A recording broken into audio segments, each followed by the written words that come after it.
నమస్తే sir. Sir మీ parents? Sivareddy. Sivareddy గారు, మీరు చెప్పండి. బేసిక్గా ఈ సింహాచలం గిరి ప్రదక్షిణ అన్నీ జరుగుతున్నాయి, అంతా బాగుంది, వెల్ అండ్ గుడ్. కానీ దీని యొక్క హిస్టరీ అంటే సింహాచలం టెంపుల్ యొక్క హిస్టరీ అని మీకు ఏమైనా తెలుసా? మీరు ఏమైనా చెప్పగలరా? నాకు తెలిసినంత వరకు చెప్తాను. ఇది వెలిసింది స్వామి పుట్టలో వెలిచాడని. అది ఎలా కొనుక్కున్నారంటే పురూరవ చక్రవర్తి విహారం చేస్తుండగా ఆయన విమానం మధ్యలో ఆగిపోయింది. విమానం అప్పట్లో విమానం పుష్పక విమానం అప్పుడు ఆగిపోయింది. ఏమని కూర్చొని చేయగా పురూరవ చక్రవర్తి ఊర్వశి మేనక ఇక్కడ పలానా స్వామి ఇక్కడ ఉన్నారు, ఆయన ఎక్కడున్నారో తెలియదని ఆయనకి బోధించగా ఆయన ఆ రాత్రి ఇక్కడ బస చేసి స్వామి. ఎవరు బస చేశారు? పురూరవ చక్రవర్తి గారు. ఓకే, ఇందాక మీరు చెప్పారు సింహాద్రప్పన ఏదో కన్నంలో ఎక్కడో అదే పుట్టలో దాగుని. ఆయన పుట్టలో దాగుని. ఓకే, అంటే అక్కడ శిలైపోయి ఉండిపోయాడు స్వామి. అది బయటకు రాలేదు. పురూరవ చక్రవర్తి గారు విహారం చేస్తుండగా పుష్పక విమానం ఆగిపోయింది. ఆగిపోయిన క్రమంలో పురూరవ చక్రవర్తి ఈ మేనక వీళ్ళందరూ తిరుగుతుండగా విమానం ఆగిపోతే ఏంటి నా విమానం ఆగిపోయిందంటే అప్పుడు మేనక చెప్తారు ఇలాగ ఇక్కడ స్వామి ఉన్నారు అని చెప్పుకుండేవారు.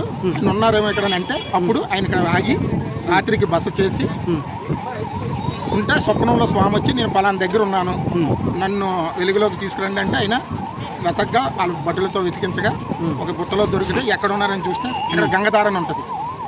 ఆ దార నీరు తెచ్చి ఆ పుట్ట మీద వేసి తొలగించి దాన్ని వెలుగులోకి తీసుకొచ్చారు. తీసుకొచ్చిన తర్వాత స్వామి ఆయన స్వప్నంలో చెప్పాడు ఏమని, ఈ మట్టి అంటే పుట్ట తాలూకా మట్టి ఎంతైతే ఉందో నన్ను ప్రతి సంవత్సరం ఇది కొలిసి ఎన్ని మనువులు అయితే అన్ని మనువుల కింద కొలిసి నాకు ఇదే పూతగా చంద్రం వేసమని చెప్పున్నారు.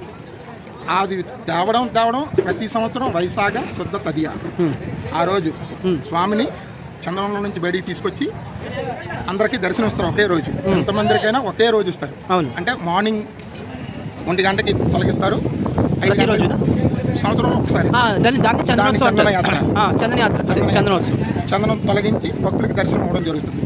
ఆ రాత్రికి మళ్ళీ స్వామివారికి అభిషేకాలు చేసి మళ్ళీ చందనం మూసి మామూలుగా దర్శనం ఇస్తారు.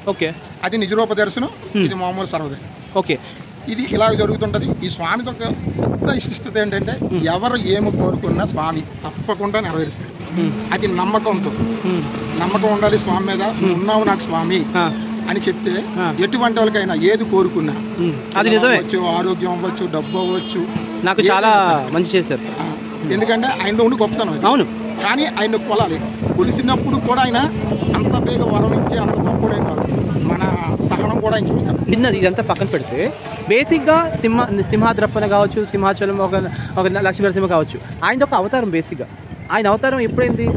మామూలుగా పూర్వం ఎప్పుడు అయిపోయింది అవతారం. ఆయన ఇక్కడ వెలిసారని చెప్తారు కదా, వెలిసారన్న దానికి ఏమైనా అంటే ఇక్కడ ఈ పక్కన సముద్రం ఉందండి, ఈ కొండ అవతల సముద్రం ఉంది. అంటే ఆయన హిరణ్యకశిపుడు ఈయన సముద్రంలో విసిరేటప్పుడు పాహిమాం అనే ప్రహ్లాదుడు ప్రార్థన చేస్తే ఆయన దాట్లు వేసుకొచ్చాడు కొండల మీద. ప్రహ్లాదుడు అంటే ఎవరు?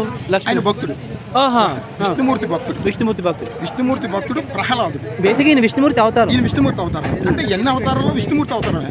ఆయన పాహిమా అని అంటే ఎవరు అంటే నా భక్తుడు అరుస్తూ కేకలేస్తున్నాడు అని. అంటే సముద్రంలో పడేసినప్పుడు ఈ కొండ మీదకి వచ్చినప్పుడు ఈ కొండ గట్టిగా కాసిందని, అంటే ఆయన కాలు పెట్టినప్పుడు ఇది కిందకు వదగలేదట, అంటే గట్టిగా నిలబడ్డదని.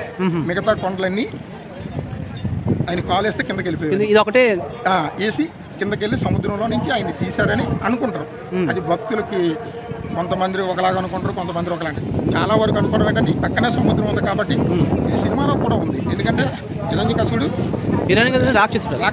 రాక్షసుడు ఈ ప్రహ్లాదుని ఏం చేస్తాడు? సముద్రంలో పడవేస్తారు. ఇప్పుడు ఆయన అందుకొని తీసుకొచ్చి భక్తుడు అడుగుతాడు మాట, నా పరిస్థితి ఏంటంటే అక్కడ శిల చేసి ఆయన వెళ్ళిపోతున్నాడు అంటే ఇక్కడ ఆయన తీస్తాడనమాట. అందుకే సైడ్ ని చిన్న విగ్రహం ఉంటుంది. ఎక్కడ అంటే ఆ విగ్రహంలోనే చిన్న చెయ్యి వేసి ఒక విగ్రహం ఉంటుంది. ఆయనే ప్రహ్లాదుడు అనమాట, ఈ నరసింహస్వామి భక్తుడు. అందుకే ఇది ఎందుకంటారు ప్రహ్లాదుడు అని. మీకు చూస్తే చిన్న రైట్ సైడ్ కానీ లెఫ్ట్ సైడ్ కానీ చిన్న విగ్రహం ఉంటుంది. ఆ విగ్రహంలోనే ప్రహ్లాదుడు ఉంటుంది.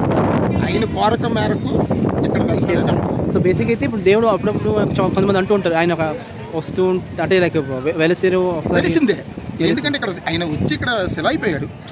అంటే ఆయన కోరిక మేరకు అంటే ఇక్కడ సెలవు అప్పట్లో. ఎప్పుడు మరి అది మనకు తెలియంది. పురూరవ చక్రవర్తి గారు అంటే కొన్ని యుగాల కింద, అదే కదా. ఇప్పుడు ఇది అయితే కాదు. ఈ దేవాలయం కూడా సగం పురూరవ చక్రవర్తి కట్టారని, సగం మానవులు కట్టారు. ఆయన దేవుడు రాతి వర్క్ అంతా అంటే బ్లాక్ స్టోన్, బ్లాక్ స్టోన్ సగం అంతా సిమెంట్ వర్క్. దేవాలయం కూడా మీకు చూస్తే తెలుస్తుంది. సగం వరకు ఒక బేస్ వరకు మంచి రాయ, బ్లాక్ స్టోన్ ఎక్కడి నుంచి తెచ్చారో. రెండోది ఈ కొండ 800 అడుగులు ఎత్తు. ఈ కొండ అంతా 800 అడుగులు ఎత్తు భూమి నుంచి. అలాగే ఇక్కడ గంగధార అనేది చాలా ప్రతిష్ట అయింది. మన మాధవదారిలో దారి వస్తుంది.